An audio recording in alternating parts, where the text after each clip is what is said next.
maintenant. Accordez la joie, oh là là. Les justes attendent les mauvaises nouvelles. La joie, oh là là. La joie pour Dieu et le ciel, Maranatha. La vie de Dieu, personne de l'ensemble. Avant de l'ensemble, nous te disons merci, Seigneur. La joie de Dieu, pour que arrive à venir de nos frères du corps. La joie de Dieu, qui arrive à venir de nos frères. La joie de notre Dieu, qui arrive à venir de nos frères. La joie de t'appartenir à Dieu. La joie que nous attendons.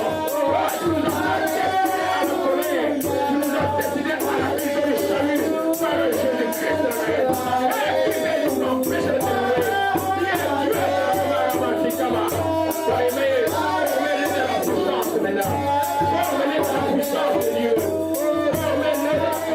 Beaucoup de puissance arrivera.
Alléluia.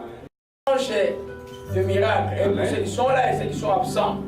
Alléluia. Amen. L'ennemi a voulu attaquer tout le monde physiquement par les malades. Tout le monde ici était malade. Mais moi, c'est que je savais que tout le monde était malade. Amen. Alléluia. Amen. Les dents, les histoires à gauche, à droite, mais on a montré à Satan ce qu'il faut faire. Amen. Nous résister avec une foi ferme. Yes. Et dans le louange fait partie des résistants du diable. Amen. Vous voyez un peu? Dieu est grand. Alléluia. Et voyons-nous le soir comment on va être. On sera très très bien. Amen. Meilleur qu'on était hier. Amen. Alléluia. Amen. C'est comme ça qu'il faut faire. J'ai joué à Toronto pour une délivrance et puis je me suis rendu compte qu'il fallait commencer par un baptême. Il y avait la pluie et tout ça. L'endroit où on devait partir était près de l'habitation de notre soeur là-bas. Mais c'était bloqué parce qu'il pleuvait partout là. C'était. Maintenant, j'ai demandé à pasteur bien venir me trouver un endroit. L'endroit qu'il m'a trouvé c'était au lac, les grands lacs de l'Ontario. Alors on arrive à côté des lacs, les vagues, moi j'ai jamais été auprès de l'océan comme ça là. Mais ces lacs c'est comme un océan. Des vagues venaient comme ça là. Il m'a regardé, il m'a dit combattant, je crois que les vagues sont très fortes. Je dis non, non, non. Combattant, les vagues sont très fortes, mais nous avons quelqu'un qui est plus fort. Amen. La fois c'est quand vous êtes venu, il y avait des vagues, vous avez prié, vous avez fait baptême. Moi je vais prier, comment faire baptême? Et à un moment donné, j'ai prié. Mais la sœur était tellement déterminée qu'elle voulait s'en sortir. Vous savez, quand vous voulez vous en sortir dans votre vie, vous faites n'importe quoi. Amen. Amen. Alléluia. Amen. Quand on veut s'en sortir, on fait n'importe quoi. Dans la bonne direction, je vais dire. Alléluia. Amen. Et je m'avance, et comme il y avait comme des pierres qu'on a mis à côté de la plage, là, on y était à Toronto. Et puis je m'avançais. J'ai dit, je vais prier, mais j'ai prié pour l'eau.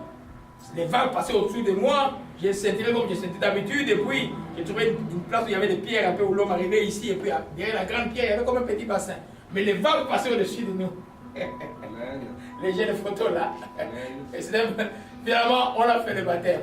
Alléluia. Au nom de Jésus-Christ. Malgré la pluie, malgré l'opposition du diable, et comme disait un frère Chel, partout, Tu sais, il y a le chaque fois que tu viens ici pour faire le baptême, il y a toujours des reprochons partout. Mais quand on y va, la solution est là. Amen. Vous comprenez un peu? Amen. Je pense que dans la vie, Satan peut vous bloquer. Yes. Mais faites quoi? Avancez. Amen. Amen. Amen. Je prie pour notre soeur, elle va lui dire nage.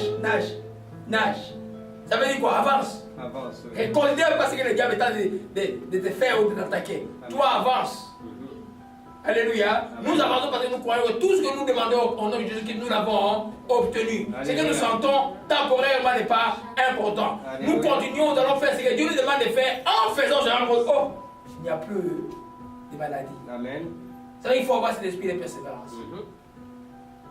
Quelqu'un, un jour, un papa, je commence par ça, un papa, m'a congolais ma vie en cours de route avec sa fille. Il dit, je vais te raconter l'histoire de cet homme. Sa fille avait 15-16 ans. Il dit, je vais te raconter, j'ai parlé de ses papas ici, là. On allait à la bibliothèque à l'université, on allait à 18h, moi j'ai rentré à 20h, mais lui il rentrait à 5h du matin. Il parlait, je ne sais pas pourquoi, de quel côté il parlait de boire à sa fille. Et puis il m'a raconté pour lui, c'est arrêté avec son auto. Mais c'est qu'il ne savait pas, les jours où on était à la bibliothèque, il y a plus de 20 ans à l'université à Kinshasa. Moi j'avais une fièvre de 38 degrés. J'avais mon examen de pédiatrie la veille. J'ai dit, j'ai un principe de la vie, je n'abandonne pas. J'ai pris du toléricrisal, j'ai pris tout ce que je pouvais prendre à l'époque, je ne connaissais pas Dieu. Et je suis arrivé, j'ai fait mon examen, après l'examen, je suis tombé. J'ai reçu l'examen, et puis, après, la maladie est passée. Là, je ne connaissais pas Dieu. Maintenant, quand tu connais Dieu, tu connais les promesses sur toi, l'ennemi fait des freins en quelque chose. Où est le travail que Dieu fait? Tu sens toujours de l'oppression. Fais-le au nom de Jésus-Christ. Amen. Thank you, Father. Avance au nom de Jésus-Christ. Et tu verras les choses s'ouvrir. Quand il fait ça, les choses s'ouvrent. C'est vraiment les fondamentales de la chrétienté. Marc 11, versets 20 à 24. Alléluia. Je vois ce que nous avons appliqué, beaucoup d'entre nous, ce midi, et vous avez vu les résultats. Alléluia. Et vous allez encore voir les résultats de votre vie. Alléluia. Parce que j'ai eu mal dedans toute la nuit. J'ai pris trop de coca pendant que je voyageais. Quand je pas de coca, ça vient réveiller le mal dedans à moi. Mais j'avais un mal dedans incroyable. Alléluia. Alors, imaginez un peu ce qui pouvait se passer. Hein? Avant de venir, j'ai pris encore de l'homme 17, j'ai bougé. Maintenant, on a loué, Amen. on a chanté, on a prié. Amen. Même moi, je me sentais quasiment malade la nuit jusqu'au matin. J'arrive ici, juste quand on a prié pour moi, tout est sorti par une grosse sueur. Amen, amen. Le Seigneur est bon. Il y a plus pour toi, brother. Amen. Hein? Il faut rester une tâche, il y a plus pour toi. Amen. Amen. Dieu, c'est Dieu qui dit les choses, il dit comme il veut. Hein? Alléluia. Alléluia. Amen. Gloire à Jésus-Christ. On va se mettre debout pour prier pour la parole. Nous disons, Père Céleste, j'ai quitté ma maison vers celui de prière pour t'adorer, pour te louer, pour te rendre grâce. Merci Seigneur d'avoir agréé les sacrifices de louange que je t'ai offert aujourd'hui. Mon adoration. Merci de l'avoir agréé. Permets-moi que je ne rentre pas vide à la maison. Je rentre avec la semence de ta parole et celle qui va porter des fruits dans ma vie et des fruits qui vont demeurer. Père, je te rends grâce au nom de Jésus-Christ. Je t'ai ainsi prié. Amen. Amen. Quand il y a toujours un nouveau cantique, il y a quelque chose que Dieu fait toujours. Amen. Même si, parce que beaucoup de gens ne comprennent pas. Alléluia. Si tout le monde venait comme nous sommes venus aujourd'hui là, à l'église comme ça, là, mais on ne serait même plus ici. Amen. Alléluia. Amen. Quand il y a un nouveau cantique, rappelez-vous, il y a toujours quelque chose que Dieu fait. C'est un nouveau cantique de l'Alléluia, on n'a jamais chanté ça. Alléluia. Amen. Gloire à Jésus-Christ. Amen. Nous continuons l'enseignement avec le Saint-Esprit. Nous entrons vraiment dans les parties qui sont beaucoup plus controversées, où il y a beaucoup de divisions dans les églises, il y a beaucoup de doctrines qui l'acceptent ou n'acceptent pas. Nous entrons dans la partie des dons et soir des Alléluia. Amen. Donc nous continuons la fois passée, juste pour récapituler pour ceux qui n'étaient pas là, on avait juste fait, j'avais fait l'énumération de ce qui s'appelle les dons. Et Alléluia. Un instant. On avait dit de rémunérer, donc ce n'est pas comme ça que c'est présent dans la Bible. On va voir ça en détail, mais juste pour votre manière de voir les choses, les dons spirituels sont divisés en trois groupes. Il y a les dons vocaux ou les dons d'expression. C'est ce que nous allons commencer aujourd'hui. C'est que nous disons dans la bouche. Ces dons d'expression ou les dons vocaux sont les dons des langues, ou diversité des langues, ou langues inconnues, ou ce que les gens appellent, ce qu'on appelle aussi en termes un peu plus intellectuels, la prosodanie.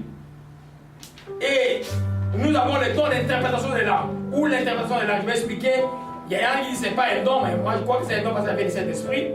Et puis, nous avons la prophétie. Ça, c'est ce qu'on appelle les dons vocaux. C'est les dons qui sortent par la bouche de l'homme. Et puis, nous avons le don des révélations. C'est le don de la parole de sagesse. C'est le don de la parole de connaissance. Et le discernement des esprits, ou les dons de discernement des esprits. Je vais expliquer. Il y a aussi une controverse ici. Il y en a qui disent que ce n'est pas un don. Moi, je dis que c'est un don parce que ça vient du Saint-Esprit. Alléluia. Et puis, il y a les dons de puissance. Là, nous avons les dons de la foi.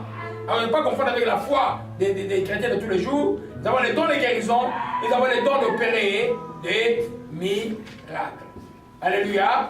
Amen. Ça, c'est les 9 dons que nous allons nous atteler à beaucoup étudier, je crois, jusqu'à mi-septembre, peut-être, parce que c'est des choses, quand vous les comprenez, vous ne vous laissez pas séduire. Quand vous le comprenez, quand vous les avez, vous prenez soin de cela. Alléluia. Amen. Et vous comprenez que l'utilité de cela, comment est-ce que c'est utile dans le corps de Christ. Alléluia. Amen. Oh, nous commençons par aujourd'hui, alors, 1 Corinthiens chapitre 12. C'est là où nous te disons merci pour Joy, la paix encore dans les corps de Joy, la paix encore maintenant au nom de Jésus-Christ. Père, nous te disons merci que ton nom soit loué et soit exalté. 1 Corinthiens chapitre 12, verset 1 dit ceci. En ce qui concerne les dons spirituels, je ne veux pas, frère, que vous soyez dans l'ignorance. Alléluia. En ce qui concerne les dons spirituels, Dieu ne veut pas que les gens soient dans l'ignorance. Mais pourquoi l'Église en général, l'Église de Jésus-Christ sont dans l'ignorance? Alléluia. Parce que toute ignorance fait quoi? Toute ignorance amène quoi? La mort. Alléluia. La Bible dit que mon peuple est détruit par manque de connaissance. Donc si tu n'as pas de connaissance sur les dons, il y a quelque chose qui va te manquer dans la vie. Peut-être une bénédiction qui va t'échapper parce que tu as confondu les dons ou tu as fui quelqu'un qui a les dons. Donc il faut avoir la connaissance sur les dons. Amen. Il y a encore un autre texte que je voulais citer dans l'introduction, s'il vous plaît. Je n'avais pas prévu de parler de cela. Alléluia. 1 Timothée 4. Alléluia. Amen. Gloire à Jésus-Christ. 1 Timothée 4, verset 14. Gloire à Jésus-Christ. Alléluia. Verset 14, Paul qui parle à Timothée, il dit ceci. Ne néglige pas le don qui est en toi, qui t'a été donné par prophétie avec imposition des mains dans l'assemblée des anciens. Ne néglige pas les dons qui est en toi, qui t'a été donné par prophétie, par imposition des mains dans l'assemblée des anciens. Vous voyez le texte, Corinthiens 12, verset 1 dit de ne pas être ignorant. Là, effectivement, on est on peut appeler dans l'opérationnalisation de la chose. Les jeunes de Timothée a un don que l'apôtre lui dit ne les néglige pas. Alléluia. Ces deux versets montrent l'importance de dons. Première chose, ne pas les ignorer. Deuxième chose, ne pas les négliger. Amen. Celui qui l'ignore a des problèmes. Celui qui les néglige aura aussi des problèmes. Mais je suis étonné que beaucoup de gens veulent avoir des dons. Mais quand tu vas avoir un don, il ne faut pas les négliger parce que tu vas avoir des problèmes avec qui? Avec Dieu. Les dons sont comme les talents que Dieu nous a enseignés dans la parabole des talents. On n'enfuit pas sous terre. On les fructifie. Plus tu utiliseras un don, plus les dons seront encore plus fructueux. Amen. Et l'ennemi est pas bête. Il va essayer de t'étouffer dans ton don pour qu'ils ne deviennent pas fructueux. Parce que les dons est toujours ce que nous allons voir pour l'utilité commune. C'est-à-dire que les dons que j'ai, ce n'est jamais pour moi, c'est pour les autres. Amen. Même les talents que Dieu te donne, c'est toujours pour les autres. Amen. Alléluia. Donc, nous voyons par là que c'est important de comprendre, c'est pourquoi les dons ont un lit où ils s'endorment. Le lit du don s'appelle l'amour. Amen. Quand vous allez commencer que Dieu a fait les choses, 1 Corinthiens chapitre 12 parle des dons, chapitre 13 parle de l'amour, et chapitre 14 parle de lever les équivoques sur les dons qui causent souvent en difficulté, les dons que nous allons voir aujourd'hui. Alléluia. Donc les lits, pour qu'un don soit efficace, il doit s'exercer dans l'amour. C'est pourquoi quand vous allez dans 1 Corinthiens chapitre 13, il dit, quand je parlerai la langue des hommes et des anges, si je n'ai pas l'amour, je suis un airain qui résonne. Quand je vois le don de la prophétie, jusqu'à transporter le monde, si je n'ai pas l'amour, c'est un de mes serres de rien. Pour que ton don, ton serre, ton cœur doit être dans l'amour. Et l'amour est exercé envers qui? Envers les prochains. Amen. Alléluia. Amen. Vous comprenez cela? C'est pourquoi, si tu n'as pas l'amour du prochain, si tu as un don, tu es en danger. Si tu ne l'as pas encore, ne le cherche pas. Alléluia. Alléluia. Parce que quand tu as l'amour du prochain, que ton don va être utile pour les autres. Sinon, si tu n'as pas l'amour du prochain, Dieu peut te donner une prophétie pour quelqu'un, tu vas le garder, non, tu ne peux pas le dire parce que ça va le bénir. Tu vas être des problèmes. Alléluia. Amen. Amen. C'est ce que je voulais dire. J'ai béni Dieu pour le temps, pour aujourd'hui, parce que l'oppression était forte depuis hier sur nous tous, mais Dieu est tenté de renverser le diable. Amen. Vous êtes en retard, vous avez raté beaucoup de choses. Je peux vous les dire. Je peux vous les dire. Les choses de Dieu, ce n'est pas des choses à jouer avec. Les choses de Dieu, il ne faut pas ça au sérieux. Alléluia.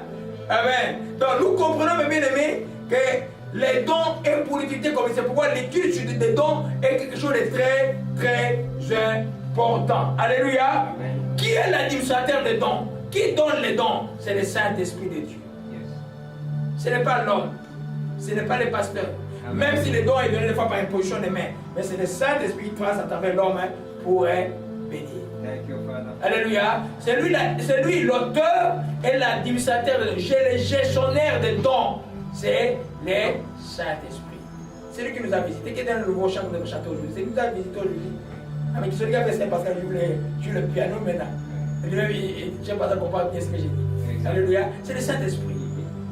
C'est lui qui a donné la commission. J'ai dit à Moïse avant de venir, il dit Moïse, prépare-toi pour jouer le piano, mais je sens comme si c'est parce qu'elle ne joue pas, mais je sens comme si elle ne va jouer. Je t'ai dit ça derrière. Alléluia. Donc nous comprenons que c'est lui qui est l'auteur de toutes choses. Amen. Alors, quand quelqu'un te fait un don, tu dois être reconnaissant de ce qu'il t'a fait. Amen. Alléluia. Amen. Et pour les dons de Dieu, Dieu attend ce qu'il t'a fait confiance. Il veut te voir que ton don bénisse les gens autour du tout. Je parle même du talent, je parle même des capacités que Dieu te donne. C'est pour toujours les autres. C'est pourquoi l'amour dans les cœurs des chrétiens est quelque chose de ne pas jouer avec. C'est pourquoi l'Esprit a montré clairement. 1 Corinthiens chapitre 12 c'est les dons. Chapitre 13 c'est l'amour. Chapitre 14 c'est comment gérer les dons. Amen. Donc les trois choses sont importantes. Je reviens à ce que je disais. Donc 1 Corinthiens 12 verset 1 dit, je ne veux pas que frères vous soyez dans l'ignorance à propos des dons. Il faut comprendre comment les dons fonctionnent. Alléluia. Amen. Alors, nous commençons aujourd'hui ce qu'on appelle les dons vocaux. Les dons vocaux ou les dons d'expression. Les dons qui se manifestent par la bouche. Alléluia. Alors parmi les dons qui se manifestent par la bouche, je vais commencer par parce que Jésus lui-même a enseigné. Alléluia. Alors on peut dans Marc chapitre 16, verset 17. Marc 16, verset 17. Alléluia. Amen. Gloire à Jésus-Christ. Tous les stylos là ont disparu, ils sont allés où? Hein? Ah, alors, chargez-vous chacun d'acheter un paquet de stylos que vous ramenez ici. Alléluia. Jean 16, verset 17 dit, voici le miracle. Dans la version peut-être que vous avez, les signes qui accompagneront ceux qui ont mon nom, ils chasseront les démons. ils parleront de nouvelles langues. Souvent les gens ne commencent pas par là.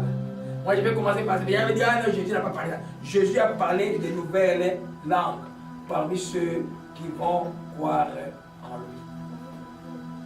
Il n'a pas dit à quel côté ça va arriver. Il a dit que voici ceux qui comprendront, ceux qui auront cru. Un des signes est de parler de nouvelles langues. C'est-à-dire que les nouvelles langues dans une assemblée, c'est un signe de la présence de Jésus-Christ. Les nouvelles langues dans le monde, c'est un signe pour le monde que Jésus est là. Ils ne comprennent pas ce qui se passe. Parce que Dieu même dans l'Ancien Testament, vous avez pas les textes d'Ésaïe, il dit, c'est par des hommes aux langues balbutiantes que je parlerai à ces peuples rebelles. Donc les langues sont pour confondre la rébellion des incrédules. C'est comme la prophétie est là comme un signe pour le croyant. On va voir ça en détail. Pourquoi cela est un signe pour le non-croyant. Alléluia. Donc aujourd'hui nous voyons les dons des langues, ou on appelle des langues inconnues. Les langues, c'est vraiment le thème que moi je préfère, ou la diversité des langues, ou les nouvelles langues, comme a dit le Seigneur Jésus-Christ, ou pour ceux qui sont un peu trop philosophes, ils disent un peu la glossolalie. Alléluia, en psychiatrie, il y a une glossolalie aussi, mais c'est vrai que quelqu'un peut prendre que nous sommes des fous, mais nous ne sommes pas des fous. Alléluia.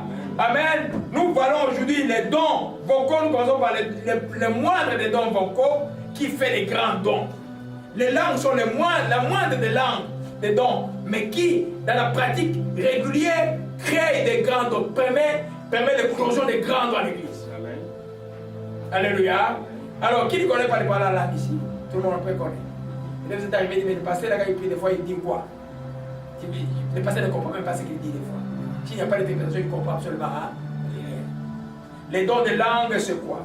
Les dons, c'est la capacité de parler par le Saint-Esprit dans une langue inconnue qu'on n'a pas apprise et qu'on ne comprend pas.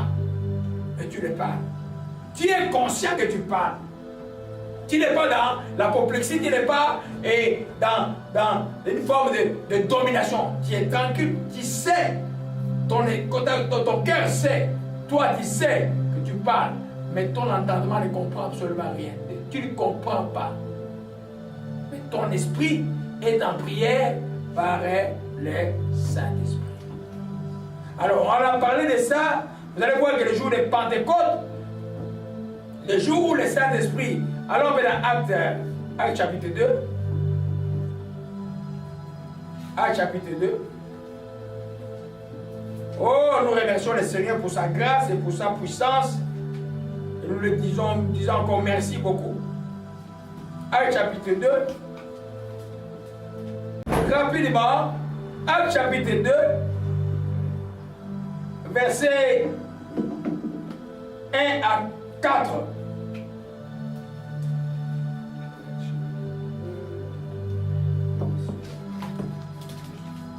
Verset 1 à 4. Oui. Prenez un peu le micro de l'autre micro. Ah, ça va avec ça? Ok, mais il faut que j'entende bien. Oui. Voilà.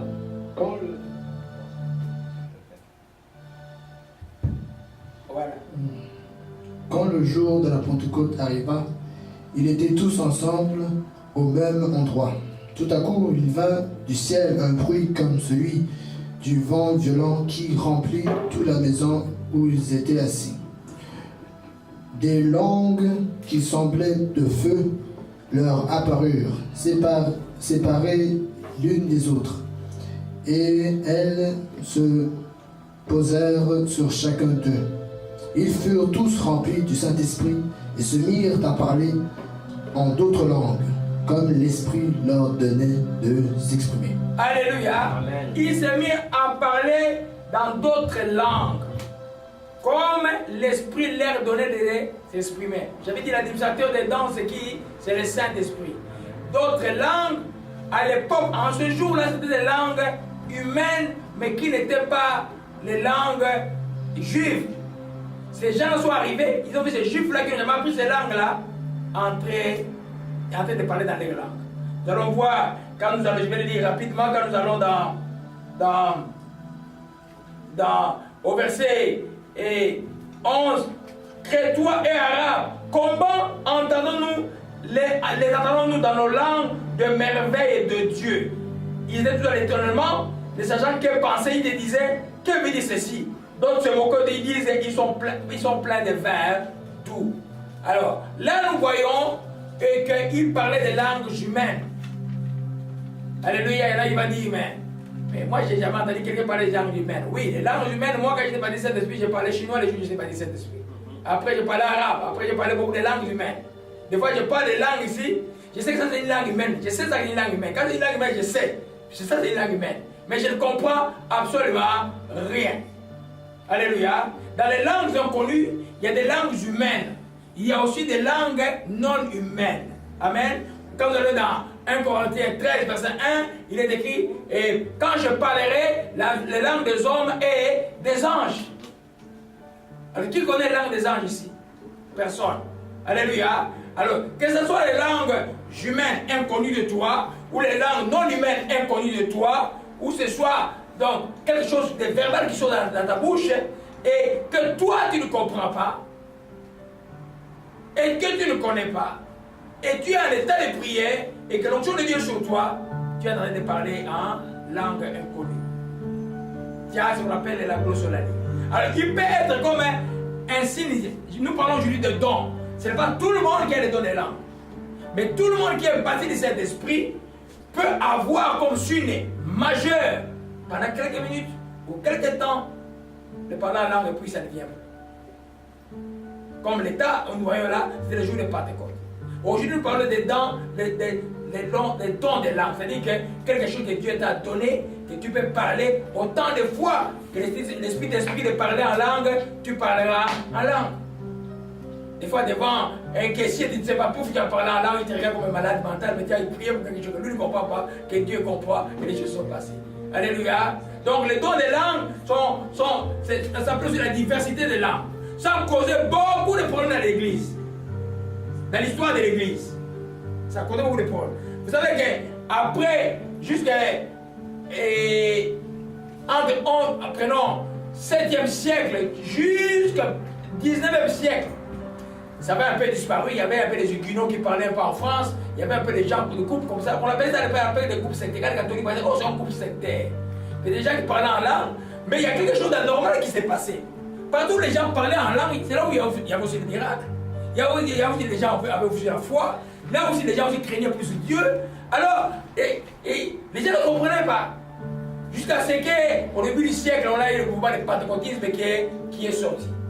Alléluia. Aujourd'hui, on voit les parler en langue un peu partout. Dans tout le monde qui est sérieux en train de chercher Dieu, les langues peuvent arriver quand vous êtes baptisé du Saint-Esprit. Donc, c'est un signe de Dieu pour les non-croyants. Ces gens-là, ils sont spéciaux. Il y a quelque chose que je mis en eux. Dieu est présent au milieu d'eux. C'est pour 1 Corinthiens 14 dit, je crois, on va voir ça tout à l'heure, que c'est un signe pour le non-croyant. Quand les non-croyants arrivent, il est comme subjugué, il ne sait pas ce qui se passe. Vous pouvez croire que vous êtes fou, comme à l'époque du baptême Saint-Esprit, mais les gens n'étaient pas fous. Par le prophète Joël, c'est ce que vous vivez aujourd'hui. Est-ce que les langues sont choses du passé? Je dis 3 fois non. Les langues sont encore très actuelles, seront encore plus actuelles jusqu'à ce que Jésus revienne. Alléluia. Amen. Tout le monde, Dieu, le Saint-Esprit, Dieu et Saint-Esprit distribuent encore les dons des langues. Les gens qui ont la capacité de parler en langue, chaque fois que le Saint-Esprit les inspirera. Alléluia. Est-ce que Dieu peut donner quelque chose qui ne sert à rien? Non. Tout ce que Dieu donne comme don est utile toujours à quelque chose. Amen. Alléluia. Est utile toujours à quelque chose. Des fois, je prie pour toi, pour quelque chose et que moi je ne connais pas. Toi, tu ne connais pas. Et puis, en priant, et puis, les langues sortent. C'est le Saint-Esprit qui veut m'aider. Des fois, il donne une autorité à une langue que les démons même comprennent et les démons fuient. Alléluia. Donc, c'est un don merveilleux pour tous les enfants de Dieu. Et nous le voyons, je vais aller un peu plus schématiquement. Alors maintenant, Actes chapitre 10.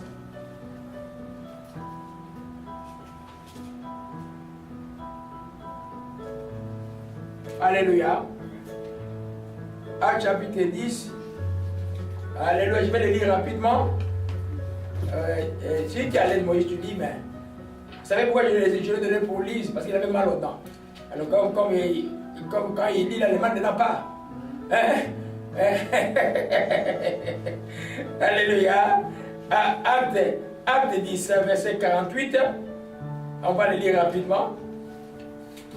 Gloire à Jésus-Christ. C'est l'histoire de qui? Qui peut m'aider? C'est l'histoire de qui? Acte 10 parle de qui? Corneille. Ça, c'est des histoires qu'il ne faut jamais oublier dans la Bible. Hein? Verset 48. Non, lis-nous à partir du verset 44 jusqu'au verset 48. 44, oui. Pierre parlait encore quand le Saint-Esprit descendit sur tous ceux qui entendaient la parole. Tous les croyants circoncis qui étaient venus avec Pierre furent stupéfaits de ce que le don du Saint-Esprit était déversé même sur les non-juifs. En effet, ils les entendaient parler en langue et célébrer la grandeur de Dieu. Alors Pierre dit, peut-on refuser l'eau du baptême à ceux qui ont reçu le Saint-Esprit tout comme nous? Et il ordonna de les baptiser au nom du Seigneur. Ils lui demandèrent alors de rester quelques jours avec eux. Alléluia. Nous voyons là la première famille païenne venait de recevoir ces dons-là. Les sept églises établies sur eux, les signes extérieurs qui a été manifestés, c'était de parler en langue inconnue. Ça, ce n'est pas le don, ça c'est un signe. Il devient un don. On ne sait pas parmi ces gens, il y en a peut-être qui ont eu des dons après, ça devient quelque chose qui manifeste aussi longtemps que le Saint-Esprit les inspirera. Alléluia. Les dons, on n'apprend pas à parler en langue. On ne peut pas prendre une cassette comme dans certains groupes. On dit tchaka tchaka tchaka, toi tu répètes tchaka tchaka tchaka. On n'apprend pas ça. Ce n'est pas une activité mentale. C'est une activité spirituelle qui vient du chi de ton cœur. Alléluia. On n'apprend pas à parler en langue. On n'a pas vu nulle part de la Bible qui a dit apprenez-la à parler en langue. C'est le Saint-Esprit qui vient. On a vu la pierre en train de quoi? De parler et puis les gens. Alors quand ils disent ça, ne fuis pas. N'aie pas peur. Oh, bah, tu vas appeler le pasteur. C'est pas grave. Mais n'aie pas peur. C'est comme ça que Dieu manifeste ses dons. Des choses de Dieu se manifestent tout simplement et doucement. Et tu ne te rends pas compte, tu dis, oh, qu'est-ce qui se passe à moi? Mais toi, en toi, il y a une certaine tranquillité au fond de toi par rapport à ce que tu vis. Alléluia. Je répète encore, tu vas dire, oh, venez, on va vous appeler en parlant, on vous vient de casser, c'est diabolique. D'abord, ça devient une activité mentale, le diable va en profiter, ça va être des problèmes. Amen. Alléluia. Donc, le Saint-Esprit vous inspirera, peut-être parce que beaucoup ne sont pas conscients que le Saint-Esprit est en eux. Mais il est en toi. S'il veut exprimer les langues, il va exprimer les langues. Alléluia. Gloire à Jésus-Christ. Donc, oh, gloire à Jésus-Christ. Donc, c'est ainsi, comme je disais, pour désigner, pour reconnaître les chrétiens parmi les non-croyants, les chrétiens qui ont rempli Saint-Esprit. Ou une assemblée, quand une assemblée où les gens ne parlent pas en langue, on peut présumer que le Saint-Esprit, ils n'ont jamais reçu le baptême du Saint-Esprit. Alléluia. Mais les langues là, aujourd'hui, vous trouvez ça normal. Nous, on organisait à une église, quelqu'un parle la langue, ou soit il devient l'homme le plus spécial de l'église, ou soit on le combat, on dit non, ça c'est du diable, on ne peut pas. On a chassé des gens des églises à cause des langues. On a mis des gens dehors dans les églises. Parce que les gens ne lisent pas la Bible. Je disais qu'il n'y avait pas, je vois qu'il y a des églises qui écrivaient dans les années 40 dans l'église, il y avait une église où il y avait peut-être 70 membres. Et puis il y avait une vieille maman qui venait chaque matin, elle montait en haut là, elle priait en langue. Avant que le pasteur n'arrive, hein, elle arrivait à 9h, l'église commençait à 10h. Pendant 1 heure, priant en langue, l'église est remplissée, l'église est remplissée, l'église. Alors maintenant, le vieux pasteur est parti. Les jeunes hommes qui venaient de l'étude biblique, ils viennent, ils disent, oh, ça c'est quoi cette histoire là? Cette femme là, pourquoi elle fait ça? Non, non, maman, c'est écrit là, s'il n'y a pas d'intervention, tais-toi. Mais la dame priait dans le fond, s'est cachée là-bas. On a aidé la vieille dame de prier. Elle a arrêté aussi de prier. L'église a commencé à à diminuer jusqu'à l'affirmer. C'est parce que c'est un don que Dieu vous donne. Exercez-les. Amen. Hein? Vous avez l'oppression autour de vous. Exercez-les. Parce que c'est une prière parfaite, faite par votre cri, votre cœur plutôt, dirigé par les Saint-Esprit. La prière est en langue. C'est pas des fois, j'ai même pas envie de prier pour quelqu'un. Toi, en prière, je me dis, tu peux en langue, je me dis, va prier pour lui. Parce que lui, il est maître, c'est pas moi qui suis maître. Alléluia. Amen. Donc, cette capacité-là vient du Saint-Esprit. Donc, c'est un don qui nous aide à prier selon le Saint-Esprit. 1 Corinthiens 14, verset 15, Moïse. 1 Corinthiens 14, verset 15. Alléluia.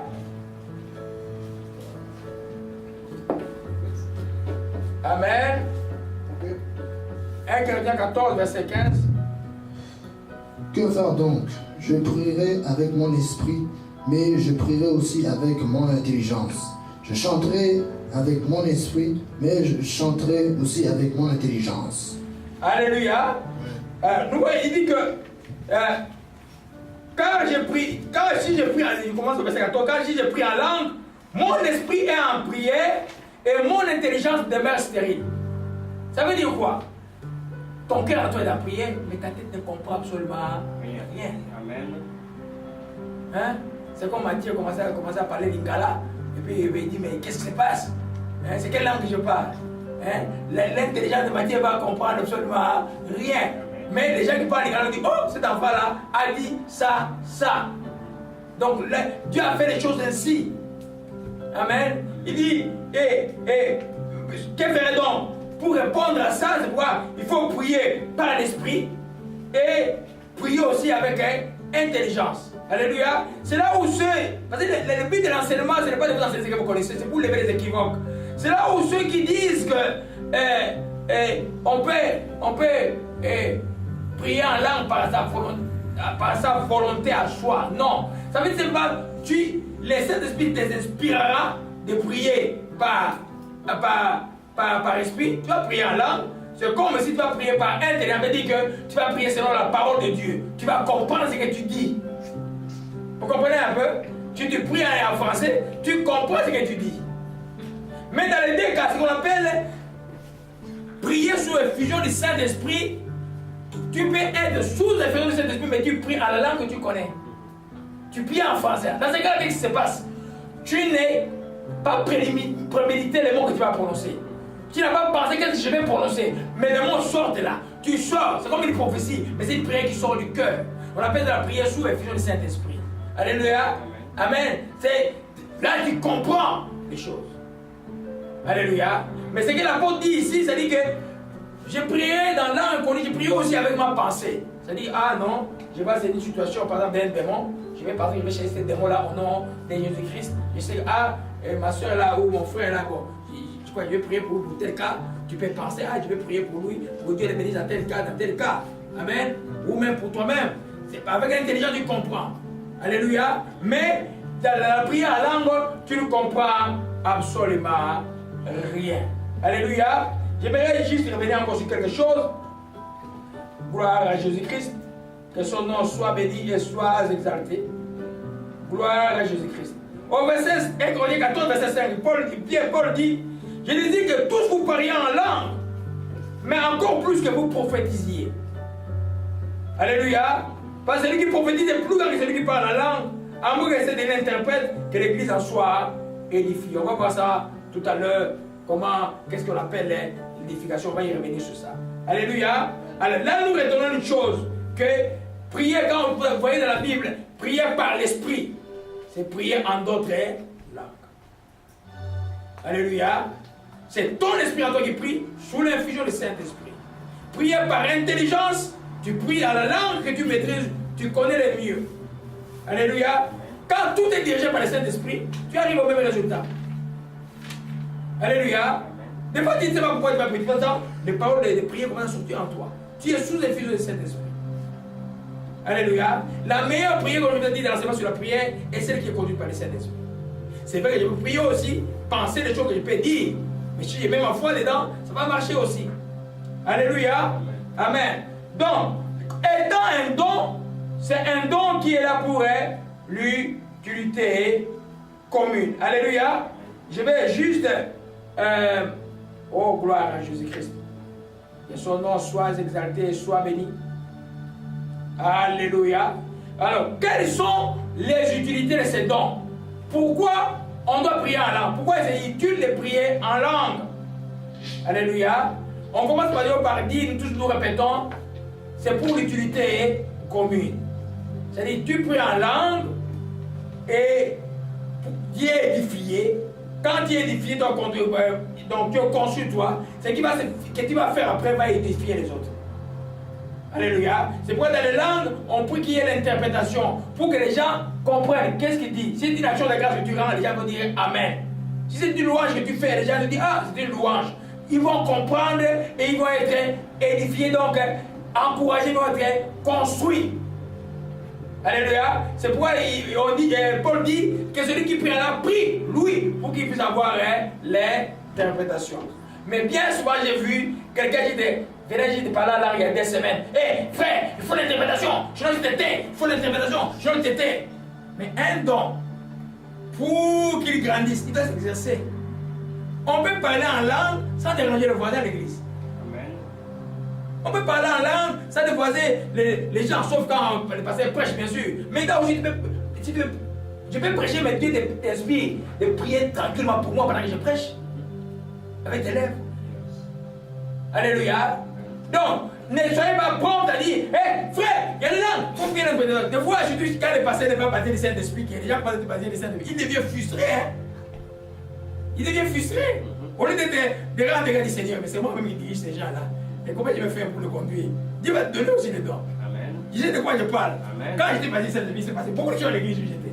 Beaucoup de choses. Alléluia. Alors, vous comprenez que l'interprétation, ce n'est pas quelque chose. La réponse que Dieu donnera pour que tu aies les dons d'interprétation, elle peut être instantanée, qu'on ne peut pas attendre beaucoup de temps. Mais entre autres, il ne cesse pas de prier en langue. Dans l'exercice privé, tu le fais constamment, parce qu'il n'y a pas de limite. En public, tu le fais en baissant ta voix. Alléluia. Amen. Amen. Mais là, tu demandes, Seigneur, je suis en train de prier en langue. Est-ce que je peux avoir l'interprétation? L'interprétation va arriver. Amen. Parce que c'est Dieu qui l'a dit. C'est lui qui peut aller prier pour avoir l'interprétation. On va parler, ça c'est des choses qu'on va parler après. Alléluia. Amen. Donc, nous revenons, l'utilité de tout don est pour l'Église. Alléluia, pour les autres. C'est pas vous allez dans les langues, par exemple, vous trouvez tout ce qui est dit dans la prière. Tu peux supplier en langue, tu peux adorer en langue, tu peux rendre grâce en langue, tu peux faire des prières d'autorité en langue. C'est tout le monde des prières et des communications avec Dieu qui se trouve dans les langues. Tu peux chanter en langue. Alléluia. C'est tout, c'est-à-dire que c'est tout ce que nous pouvons faire intelligemment, que nous pouvons faire aussi spirituellement par les langues, sans que nous comprenions que nous sommes en train de le faire, à moins qu'il y ait une interprétation. Amen. Alléluia. Amen. Gloire à Jésus-Christ, que son nom soit béni et soit exalté. Donc la première utilité, c'est quoi? La première utilité, c'est rendre une communication spirituelle profonde avec Dieu. La première utilité des langues, c'est pour rendre une communication profonde avec Dieu. Qu'est-ce qui se passe en réalité? Ton esprit en toi est maintenant, je dirais, subjugué, rempli de l'esprit de Dieu qui te pousse à prier. De Dieu est tout sous les fusions de Saint-Esprit et il te pousse à prier, il te pousse à louer, il te pousse à adorer. Mais tout cela, tu le fais dans d'autres langues que toi-même tu ne comprends pas. Si tu es en privé, je répète, oh, donne-toi ça. Même toute la journée, tu vas m'aider. Si c'est à l'église, tu te soumets même pour que, si il y a une autre opération qui s'est faite, on va voir ça dans les semaines qui suivent, comment gérer tout cela. Mais nous, ici, il n'y a pas beaucoup de restrictions à ça. Surtout quand on loue, il y a éclate-toi en langue. Alléluia. Amen. Donc nous comprenons que des fois, l'ennemi viendra et c'est un des moindres dons. Et je vais vous expliquer comment ça fait éclore des grands dons à l'église. Alléluia. Chaque fois, vous voyez que les gens disent, ah non, il n'y a pas de langue. Arrête. Toi, tu n'as jamais parlé en langue. Qui te donne l'autorité de donner conseil à quelqu'un qui parle la langue? Non, c'est la folie. Tu n'as jamais prophétisé. Qui te donne l'autorité, même si tu es pasteur, même si tu es apôtre, d'aller juger quelqu'un qui prophétise? Tu n'as jamais. Mais tu n'es pas qualifié, tu te fais appeler l'apôtre, tu ne parles même pas la langue. C'est un problème. Alléluia.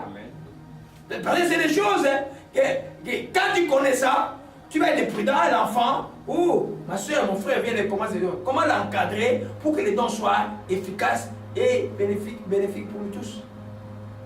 Je vous assure, hein? Parce qu'en langue, là, tu peux prier toute la journée. Si l'esprit te dit, te tient un jour comme ça, il dit, hey, toi, tu vas prier aujourd'hui. Tu peux prier toute la journée sans arrêter.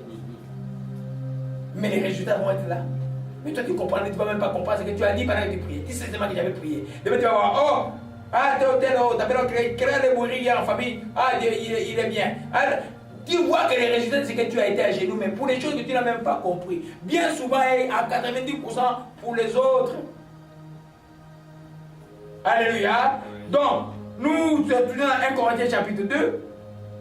Comme je disais, toutes formes de prière peuvent se retrouver en langue. 1 Corinthiens chapitre 14, Moïse, s'il te plaît.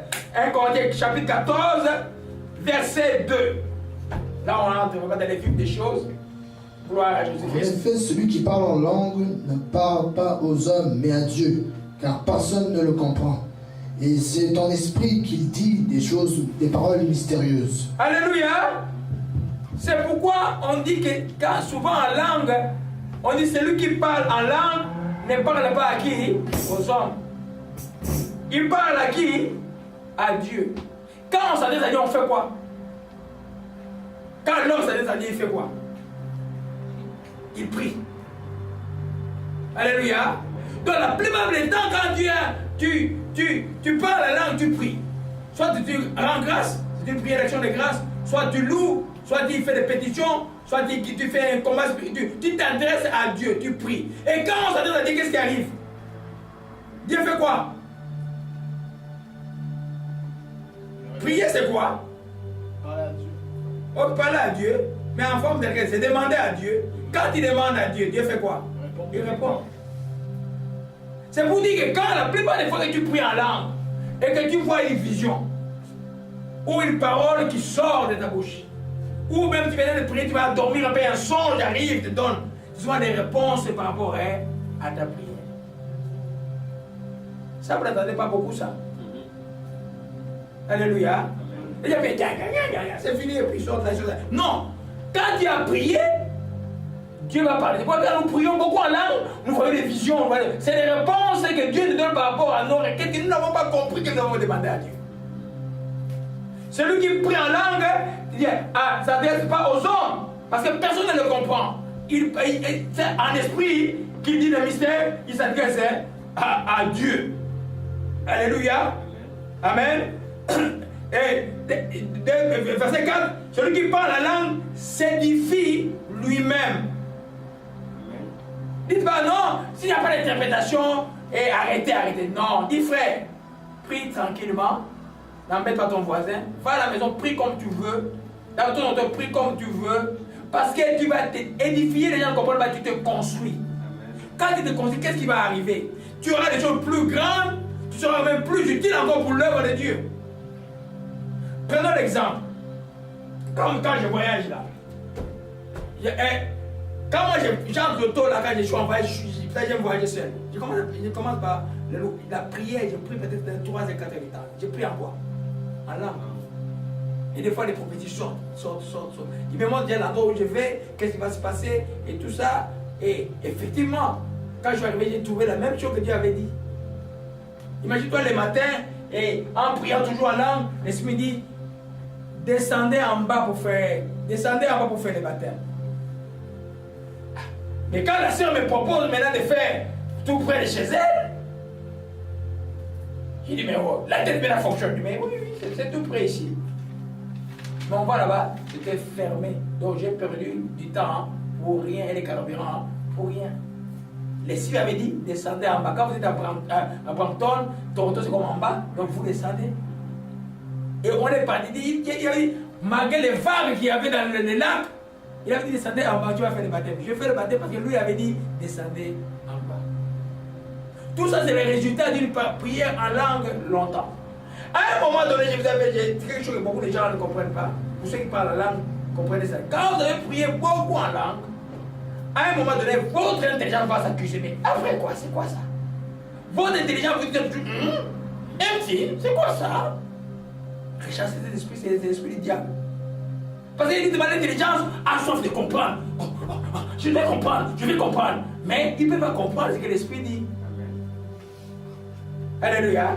Tout le monde qui prie à langue sans après tu as prié, après tu. So what? Comme on dit en anglais. Hein? Alléluia. Amen. Mathieu, quand tu vas voir la langue, tu vas voir ça. Ok, tu vas ton chapelet, tu vas le jeter. Tu n'as pas besoin de ça. Ok? Alléluia. Amen. Alors nous comprenons bien aimé. Amen. Alors, c'est celui qui s'adresse à Dieu. C'est pourquoi quand vous voyez les jours de Pentecôte, il prie, dit, les gens allaient et comment les entendons-nous?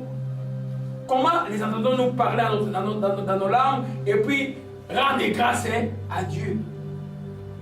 Donc les jours où les Pentecôte ils parlaient là, ils glorifiaient Dieu. Alléluia. Amen. Donc ça c'est la première chose. Vous retenez que quand tu as beaucoup prié en langue et que tu vois une vision, que tu vois, c'est une réponse par rapport à ta prière que tu as faite. Alléluia. Deuxième utilité, le don nous fait grandir dans la foi. Nous fait grandir dans la foi. Dans mon expérience personnelle, quand je suis bien préparé, si je n'ai pas la possibilité de jeûner, parce qu'avant je faisais 8 heures en jeûne, non, j'ai fait plus de choses comme ça. Ouais, j'ai fait. Non, maintenant je mange quand même, je jeûne dans l'endroit où je vais. C'est pas, je fais toujours un jour avant. Parce que, tu vois. Et qu'est-ce que je fais pendant ce temps que je mange? Je fais quoi? Je prie en langue. Je prie en langue, ça construit ma foi. Ça construit ma foi. Ça construit mon esprit. Ça construit mon esprit. Donc, en priant en langue continuellement, je suis vraiment, construit intérieurement. En d'autres termes, je vais avoir la foi quand je me souviens de ma prière. Je vais avoir la sagesse quand il s'agira d'agir. Je vais avoir l'intelligence quand je même au travail dans ce que tu vas faire. Parce que tu as prié longtemps en langue. Tu t'es édifié. Des fois, ça va te préparer au combat spirituel qui arrive. Tu vas voir les diables. Le diable, lui, il entend que quand il va faire ces histoires, il va trembler. Mais il voit là quelqu'un qui ne tremble pas. Et qui ne cède aucun terrain. Là, il est étonné. Vous savez, le diable est étonné quand il voit qu'il ne cède aucun terrain. Mais je vous ai parlé des vagues, mais il fallait voir les vagues de ce baptême-là. Je disais, vous pouvez voir la vie. Des vagues là, parce que les lacs d'Ontario, c'est comme un océan. Des vagues. Donc, ça c'est la dune, ça sortait la dune. Mais moi, j'ai déjà fait un baptême. Hein? Le pasteur me dit combattant. À Lingala, il me dit, il va faire ça, c'est trop. Il dit, mais j'ai vu que les vagues sont très fortes. Il dit, non. J'ai fait le 100 pas comme je fais toujours, 100 pas, et puis j'ai remis, j'ai dit, non. J'ai fait 500 km pour venir faire la délivrance de cet enfant. Mais là, je me rends compte qu'il n'a jamais été baptisé. Bon, on va commencer par le baptême, je vais baptiser. Tu as dit, on descend en bas, je vais baptiser. Et quand j'ai pris autorité, la vague s'est adoucie. Et puis, il est juste 5 minutes de temps de faire le baptême, et puis on est sorti dans l'eau, et puis une grosse vague. Alléluia. Ça vous construit. C'est comme les louanges quand tu es seul. Au lieu de regarder, de te distraire, loue. Si tu ne parles pas là, loue. Et Dieu, autant de fois, ça construit, ça édifie. C'est-à-dire que ça te construit spirituellement. Alléluia. Donc ça te fait grandir. 1 Corinthiens 14, verset 15 à 16, Moïse. 1 Corinthiens 14, verset 15 à 16. Je lis au nom du Seigneur Jésus-Christ. Alléluia. Que faire donc? Je prierai avec mon esprit, mais je prierai aussi avec mon intelligence. Je chanterai avec mon esprit, mais je chanterai aussi avec mon intelligence. En effet, si tu prononces une bénédiction avec ton esprit seulement, comment celui qui fait partie des simples auditeurs pourra-t-il répondre Amen à ta prière de reconnaissance, puisqu'il ne sait pas ce que tu dis. Alléluia. Vous voyez un peu, il dit, non, verset 17. Certes, tu prononces une belle prière de reconnaissance, mais l'autre n'est pas édifié.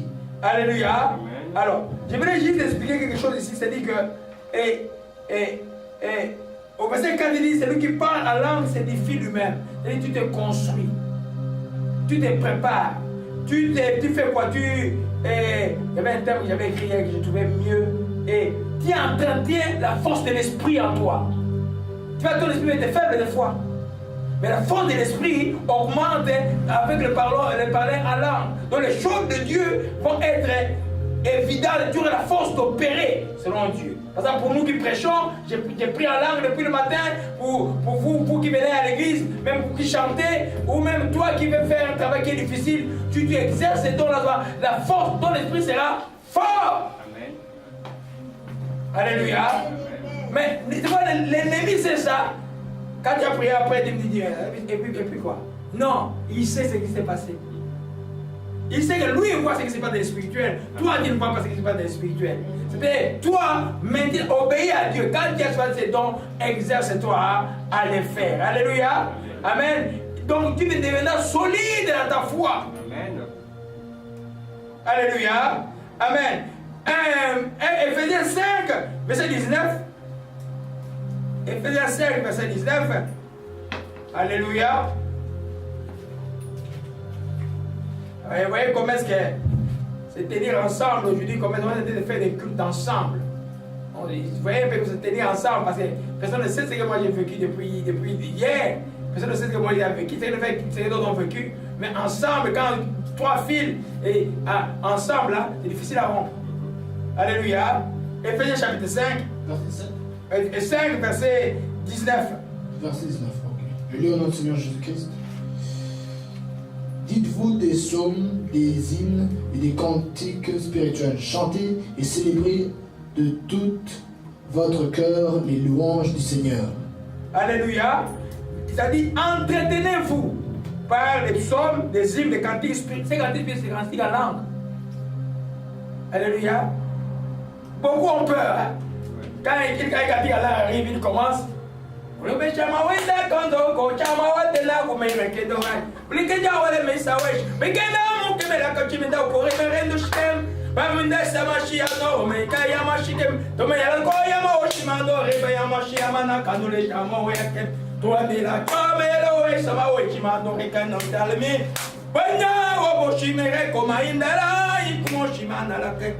Tu me y'a Thomas Machikema, Otrobacheno, et Jamalakima, oh, Maria Docamela Kadishke. Okina, you Shumani Kenai, Ulikanjo, Brekemayeno, Mandala Kayemeke. Alléluia. Amen. J'ai voulu mimer, mais c'est devenu une réalité. C'était difficile d'arrêter. Voyez un peu. C'est comme ça que, si ça a un cantique comme ça là, qui a noyé le loup Dieu. Tant que les gens vont dire, ça est ce que Dieu l'entend. Et c'est pas toi-même. Non, pendant tout à l'heure, je voulais mimer, je voulais lui montrer l'exemple du Saint-Dieu. Donc, tu étais sur moi et puis et Charles a commencé. Vous voyez un peu? Alors, c'est comme ça. Tu loues Dieu, tu loues Dieu, tu loues Dieu. Ça fortifie la force de ton esprit.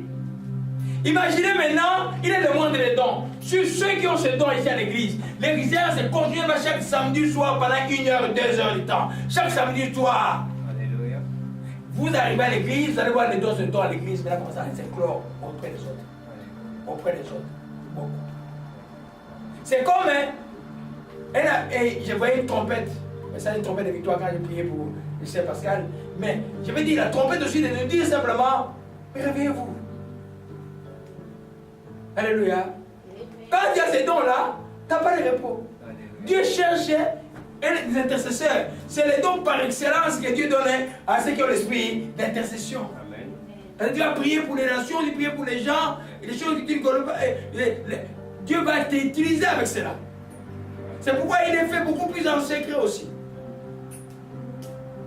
Alléluia. Amen. Gloire à Jésus-Christ, que son nom soit béni. Et sois exalté, que son nom soit béni, Jésus-Christ. Alléluia. Amen. Nous voyons que dans l'entretien qui est prévu, il y a des chants cantiques spirituels. C'est une manière de rester humble, de rester attaché, en feu pour Dieu. Il ne faut pas être aujourd'hui dire les mains. Non, en feu pour Dieu. Alléluia. Alléluia. Enfin pour Dieu. Parce que si tu te prépares ici, n'importe quelle éventualité que le diable va mettre de toi, il ne va pas vaincre si tu es dans la direction que Dieu t'a permis de faire. Alléluia. Amen. Gloire à Jésus-Christ. Troisième chose que nous voyons, alléluia, les derniers dons, mais par lui explosent les autres dons. Les derniers dons, mais par lui explosent les autres dons, surtout parmi les dons vocaux. Parmi les dons vocaux, les dons en langue comme la clé qui vient ouvrir l'interprétation des langues, la clé qui va ouvrir les dons de la prophétie, la clé qui va ouvrir aussi les dons de puissance, les miracles et des guérisons. C'est une clé, mais c'est le moindre des dons. Amen. Parce que Paul dit que celui qui parle celui qui prophétise est plus grand que celui qui parle en langue. Et nous voyons que dans 1 Corinthiens chapitre 12, quelque chose que beaucoup des enfants de Dieu ne comprennent pas, et au verset 23, et au verset, chapitre 2 parle des dons, et au verset 22, alléluia, parlant de l'union de Christ, et puis, mais nous pouvons prendre ça aussi comme quelque chose par rapport aux dons. Au verset 22, Moïse lit un peu le verset 22 et le verset 24. Ok. Je lis au nom du Seigneur Jésus-Christ. Alléluia. Bien plus, les parties du corps qui paraissent être les plus faibles sont nécessaires, et celles que nous estimons être les moins honorables du corps, nous les entourons d'un plus grand nombre, d'un plus grand honneur. Ainsi, nos organes les moins décents sont traités avec plus d'égard, tandis que ceux qui sont décents n'en ont pas besoin. Dieu a disposé le corps de manière à donner plus d'honneur à celui qui en manquait. Alléluia. Le verset donne ainsi nos membres les moins honnêtes soient. Je vais prendre ça, on parle du corps, on parle aussi des dons, mais les dons des langues, c'est les plus petits des langues. Si tu entoures ton don de langue de beaucoup de respect, beaucoup d'honneur par lui, beaucoup d'autres vont sortir. J'ai parlé en langue de 95 jusqu'à, je crois, en 2000, sans aucune interprétation. Heureusement, je te tue. Je n'ai pas écouté les sirènes des gens. Moi, j'ai dit la Bible. Vous ne parlez même pas en langue. Vous n'avez pas le droit de venir me donner des conseils sur les langues. Parce que vous ne parlez pas en langue. C'est celui qui parle en langue qui peut me donner des conseils sur les langues. C'est celui qui prophétise qui peut venir me donner des conseils pour prophétiser. Si tu ne parles pas, tu n'es pas très qualifié de me donner des conseils. Et puis un jour, j'étais avec lui hier et il est en conférence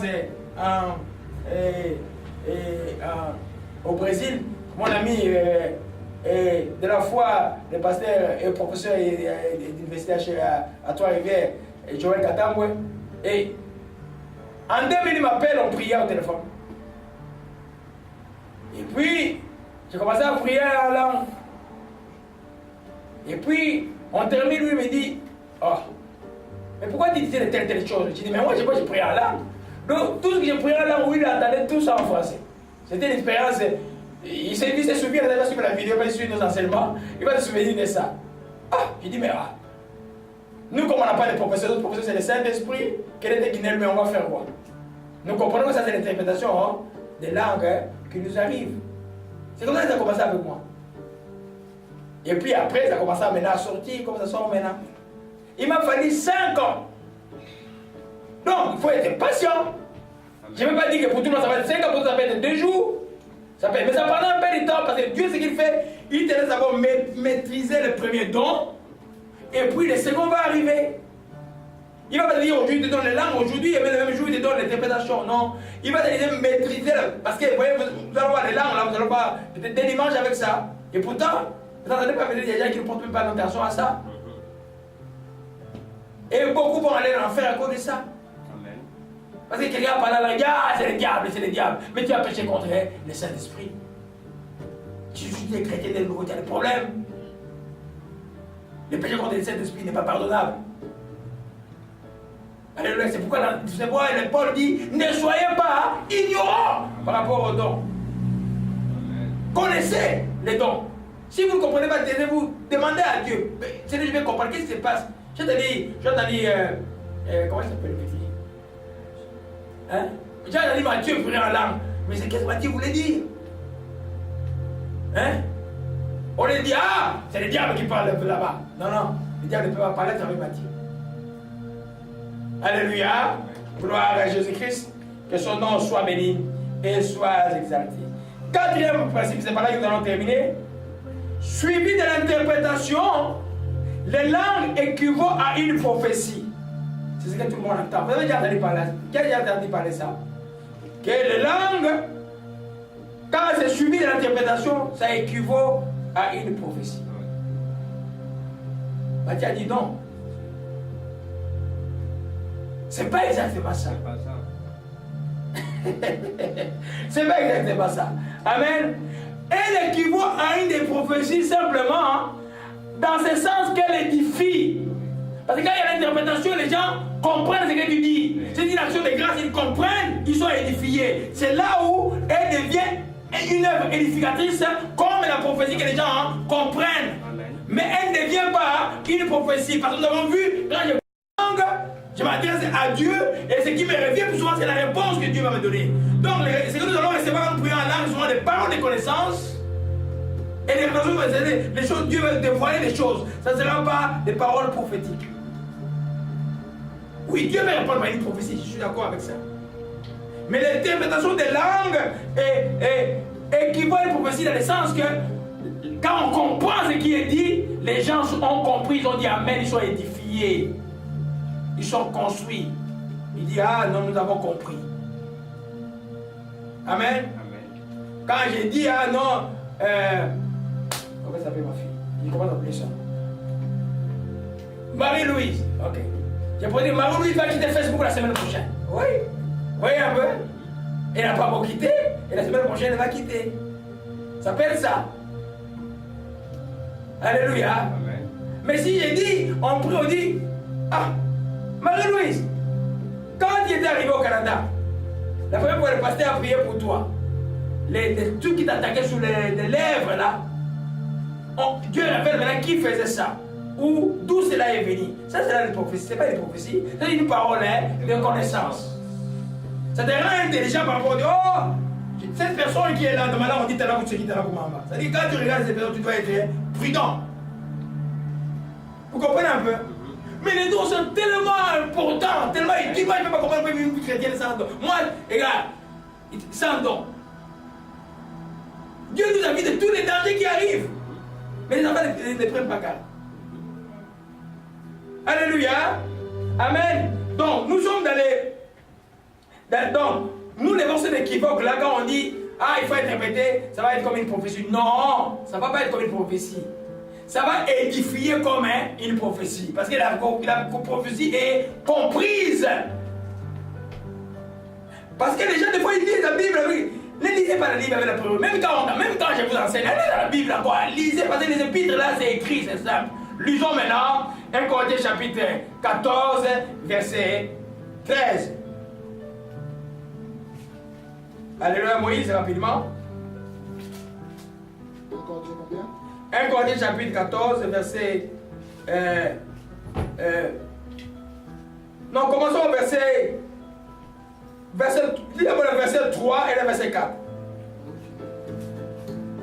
Je lis au nom du Seigneur Jésus-Christ. Alléluia. Celui qui prophétise, au contraire, parle aux hommes, les édifie, les encourage, les réconforte. Celui qui parle en langue s'édifie lui-même, alors que celui qui prophétise édifie l'Église. Le verset 5. Je désire que vous parliez tous en langue. Amen. Mais encore plus que vous prophétisiez. Amen. C'est celui qui prophétise est plus important que celui qui parle en langue. Amen. À moins que ce dernier n'interprète pour que l'Église reçoive une édification. Alléluia. L'important de la prophétie, c'est l'édification. On comprend ce que tu dis clairement. Mais quand je parle d'une langue inconnue, vous ne comprenez pas ce que j'ai dit. Quand il y aura l'interprétation, vous allez comprendre, vous allez être aussi édifié comme l'a dit une prophétie. Donc l'interprétation des langues n'est pas une prophétie nécessairement. L'interprétation des langues c'est l'élément qui rend les langues être une œuvre édificatrice, quelque chose qui va vous construire, parce que vous avez compris ce que j'ai dit, ou ce que tu as dit. Vous nous comprenez cela, mes bien-aimés? Alléluia. Donc, c'est important ce point parce que, bon, oui, l'argument de ceux qui disent « Ah non, il n'y a pas d'interprétation, taisez-vous, taisez-vous. » Ils croient que l'interprétation va devenir une prophétie. Donc, par exemple, si j'ai pris en langue, et puis après vous entendez, ou même je prie en langue après un chant sort. Louons-le, louons-le. Alléluia, louons-le, le roi des rois. C'est-à-dire que mon chant, ma prière en langue, ou l'interprétation de ma langue et les chants qui viennent de sortir. Et les chants fait quoi? Il va vous édifier. Alléluia. Alléluia. Comprenez pas la différence de la compréhension. Vous avez compris et vous êtes maintenant nourris, vous êtes joyeux. Alléluia. Amen. Que son nom soit béni. Acclamons le Seigneur. Gloire à Jésus-Christ. C'est le Dieu vivant. Alléluia. Gloire à toi. Gloire à toi, Jésus-Christ. La baie est tombée de la mort. La baie est tombée. Je chasse la mort de cette abbé. Prends pitié de ses péchés au Père. Oh, ma reine, je brise cet esprit de mort. Sors de monsieur l'abbé maintenant au nom de Jésus. Que ton nom soit béni, Jésus-Christ.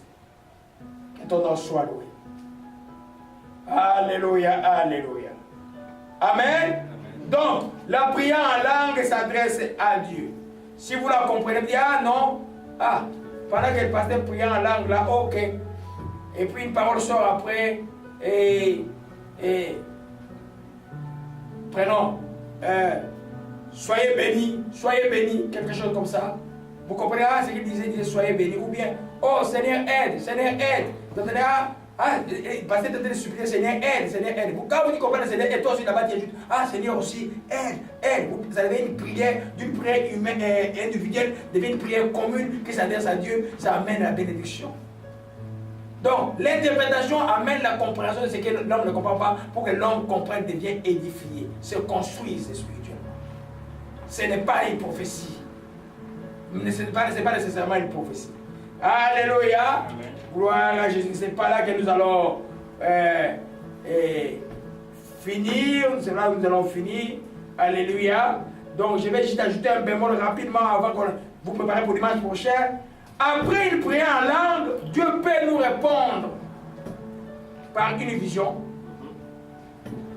Et il peut nous répondre par un message en langue connue, en français ou en n'importe quelle langue.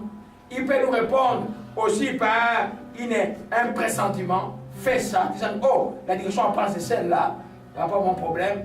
Il peut nous répondre aussi par une prophétie claire aussi. Par rapport à cela, dit, tu vas guérir, c'est une prophétie. Alléluia. Mais après la prière en langue, parce que nous voyons là que prière en langue, on s'adresse à Dieu. Alléluia.